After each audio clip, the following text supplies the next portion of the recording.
જય ભોલેનાથ મિત્રો, સ્વાગત છે તમારું તમારી પોતાની ચેનલ ઓમ વોઇસ ગુજરાતી પર। ભગવાન શિવનો અમૂલ્ય સંદેશ સાંભળીને દરેક સમસ્યા ધીમે ધીમે સમાપ્ત થઈ જશે।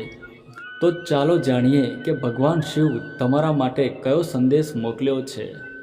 તમારે ફક્ત એક નાનું કામ કરવાનું છે। તમારી સામે ભગવાન શિવના 3 ફોટા દેખાઈ રહ્યા છે। તેમાંથી તમારે ફક્ત એક ફોટો પસંદ કરવાનો છે।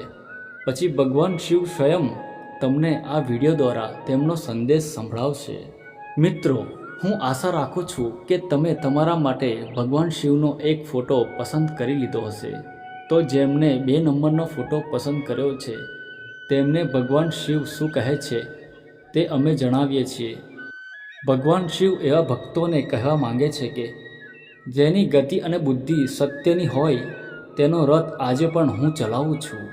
જેની ગતિ અને બુદ્ધિ સત્યની હોય તેનો રથ આજે પણ હું ચલાવું છું।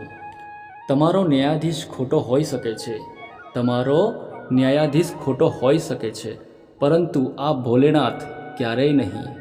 બસ તમે તમારા કર્મ સારા રાખો અને મારા બનીને રહો। હું તમને તે આપીશ જે તમારા નસીબમાં નથી। હું તમને તે આપીશ જે તમારા નસીબમાં નથી। તમે ફક્ત મારી પ્રાર્થના પૂરા દિલથી કરો, કારણ કે પ્રાર્થના શબ્દોથી નહીં દિલથી જ થવી જોઈએ। કારણ કે પ્રાર્થના શબ્દોથી નહીં પણ દિલથી જ થવી જોઈએ। કારણ કે હું તેમને પણ સાંભળું છું જેઓ બોલી શકતા નથી। હું તેમની પણ સાંભળું છું જેઓ ક્યારે બોલતા નથી।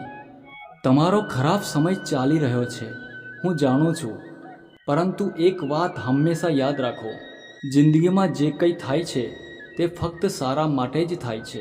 જિંદગીમાં જે પણ કંઈ થાય છે તે ફક્ત સારા માટે જ થાય છે।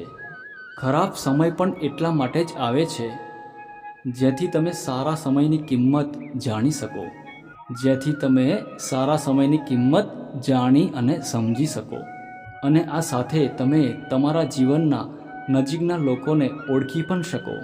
કારણ કે સારા સમયમાં તો દરેક હશે, સારા સમયમાં તો દરેક હશે, પરંતુ ખરાબ સમયમાં ફક્ત હું જ તમારી સાથે ચાલીશ।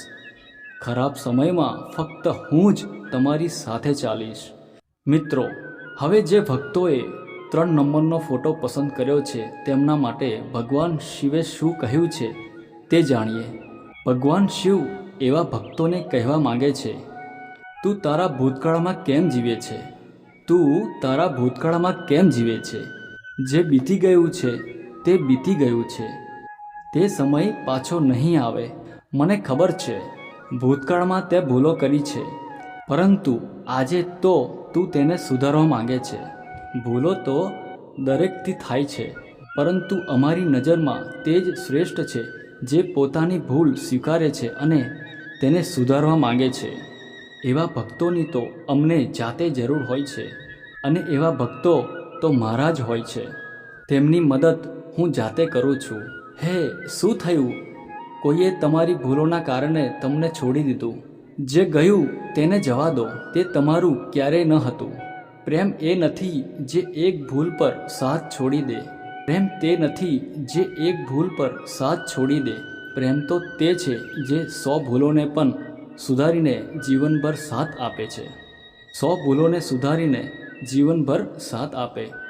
બધી ચિંતા છોડીને તું ફક્ત મારા પર ભરોસો રાખ, કારણ કે હું તારો સાથ ક્યારેય નહીં છોડું। હું તારો સાથ ક્યારેય નહીં છોડું। બસ જિંદગીમાં એક વાત યાદ રાખ, જિંદગીમાં એક વાત યાદ રાખ, અભિમાન ન કરું કે મને કોઈની જરૂર નથી, અને આ ભ્રમ પણ ન રાખો કે દરેકને મારી જરૂર પડશે। અને આ રીતે મેં બતાવેલા માર્ગ પર જો તું ચાલે છે તો હું તને એ જ કહીશ, દુઃખમાં બધા તને દિલાસો આપશે, પરંતુ સાથ ફક્ત મારો જ મળશે। ફક્ત સાથ મારો જ મળશે। હું હંમેશા તારી સાથે રહીશ। હું હંમેશા તારી સાથે રહીશ। મિત્રો, હવે જેમને 1 નંબરનો ફોટો પસંદ કર્યો છે તેમના માટે ભગવાન શિવ શું કહે છે તે જાણીએ। ભગવાન શિવ એવા ભક્તોને કહેવા માંગે છે, જે વ્યક્તિ તારી કદર નથી કરતો એવા વ્યક્તિ સાથે રહેવા કરતાં તું એકલો રહે। જે વ્યક્તિ તારી કદર નથી કરતો એવા વ્યક્તિ સાથે રહેવા કરતાં તું એકલો રહે. લોકોની ભૂલ પર એક વખત માફી આપીને સારો માણસ બન, પરંતુ ફરીથી એ જ વ્યક્તિ પર ભરોસો કરીને મૂર્ખ ક્યારેય ન બન. મૂર્ખ ક્યારેય ન બન. લાગણીઓ સાથે જોડાવું જરૂરી છે. લાગણીઓ સાથે જોડાવું જરૂરી છે, પરંતુ જો કોઈ તારો ઉપયોગ કરી રહ્યું છે તો સમજી લે કે તું દિલથી વિચારે છે અને તે મગજથી. અને જે મગજથી વિચારે છે એવા માણસો તારી લાગણી ક્યારેય નહીં સમજે. એવા માણસો તારી લાગણી ક્યારેય નહીં સમજે. એટલે એવા લોકો પર સમય બગાડવા કરતાં તું તારા કામ પર ધ્યાન આપ. એવા લોકો પર સમય બગાડવા કરતાં તું તારા કામ પર ધ્યાન આપ અને સાથે મારું નામ લે. અને મારી સાથે મારું નામ લે. તારી પ્રગતિ ચોક્કસ થશે. મારો ભરોસો રાખ અને તે સમયે પણ આ વાત ક્યારેય ન ભૂલીશ. પ્રગતિ થશે તો તને નીચે લાવવાવાળા પણ હશે. તું હંમેશા તૈયાર રહે. અહીં તને ચકાસનારા પણ હશે, પરંતુ તું ગભરાઈશ નહીં, ડરીશ નહીં. તું ગભરાઈશ નહીં, ડરીશ નહીં. તે મારો હાથ પકડ્યો છે તો હું હંમેશા તારી સાથે રહીશ.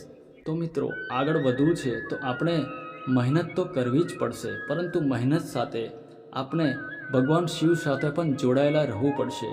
જે ભક્ત ભોલેનાથ સાથે જોડાઈ જાય છે તેને કોઈ હરાવી શકતું નથી. એટલે ભગવાન શિવનો હાથ હંમેશા પકડી રાખો. ભોલેનાથ પાસે આપણને દરેક મુશ્કેલીઓમાંથી બહાર કાઢવાની શક્તિ છે. હે ભોલેનાથના ભક્તો, જીવનનો માર્ગ કઠિન હોઈ શકે છે, પરંતુ શિવ ભક્તિ હંમેશા તમને શક્તિ આપે છે. દરેક પડકારમાં શિવનું નામ લો. તમારી હિંમત ક્યારેય નહીં ડગે. ભોલેનાથનો આશીર્વાદ તે જ છે જે તમને અંધકારમાંથી પ્રકાશ તરફ લઈ જાય છે. સાચો ભક્ત તે જ છે જે ખરાબ સમયમાં પણ શિવનો ભરોસો નહીં છોડતો. જીવનની દરેક ક્ષણમાં શિવની ઉપસ્થિતિને અનુભવો. તમે ક્યારેય એકલા નહીં રહો. તો મિત્રો, આજનો સંદેશ તમને કેવો લાગ્યો અને તમે કયો નંબર પસંદ કર્યો હતો તે કમેન્ટ બોક્સમાં ચોક્કસ જણાવો. અને સાથે જ ભોલેનાથ લખવાનું ન ભૂલો.